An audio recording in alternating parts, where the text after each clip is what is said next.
السلام علیکم ورحمۃ اللہ وبرکاتہ۔ الحمدللہ والصلاة والسلام علی رسول اللہ، اما بعد۔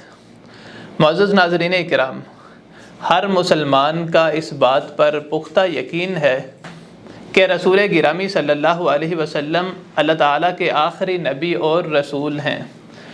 اگر آپ کے بعد کوئی نبی یا رسول ہونے کا دعویٰ کرتا ہے تو یقیناً وہ دائرہ اسلام سے خارج ہے، اسے کسی بھی صورت میں مسلمان تصور نہیں کیا جا سکتا۔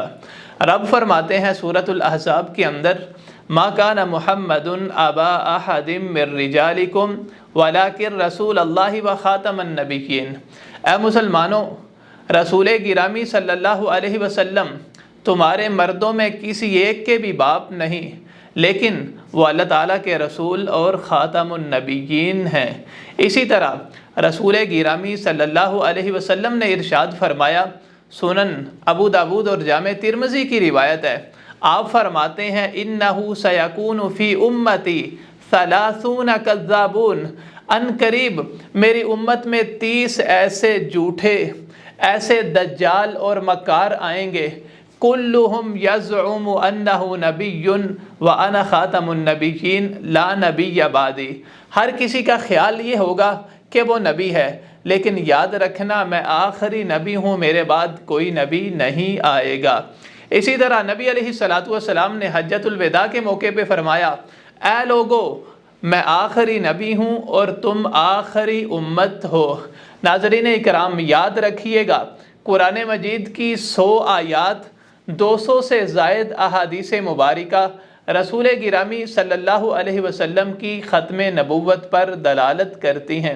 اسی طرح صحابہ کرام، تابعین، تبع تابعین، ائمہ محدثین اور فقہاء اور پوری امت کا اس بات پر اجماع ہے کہ رسول گرامی صلی اللہ علیہ وسلم اللہ تعالیٰ کے آخری رسول ہیں۔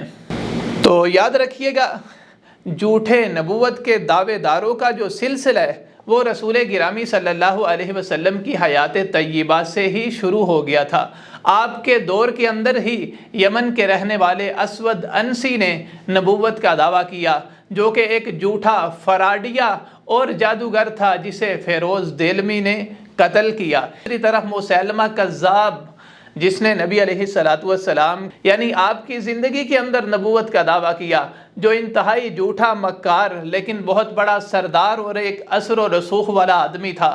یہ اس ٹائم اتنا بڑا فتنہ تھا کہ بہت بڑی تعداد کے اندر لوگ اس پر ایمان لے آئے، حتیٰ کہ صدیق اکبر رضی اللہ عنہ کے دور خلافت کے اندر اس کے خلاف مارکہ آرائی کی گئی، یعنی کثیر تعداد کے اندر صحابہ نے اس جنگ کے اندر شرکت کی، حتیٰ کہ اسے واصل جہنم کیا۔ لیکن یہ اتنا بڑا مارکہ تھا، نبی علیہ السلام کے دور کے اندر جو غزوات ہوئے یہ ان سے کہیں بڑا تھا، اور یاد رکھیے گا اس کے اندر 1200 صحابہ نے جامع شہادت نوش فرمائی، یعنی 1200 صحابہ نے نبی علیہ السلام کی ختم نبوت کی خاطر اپنی جانوں کی قربانی پیش کی، اور اس کے اندر 700 صحابہ ایسے تھے جو حفاظ تھے۔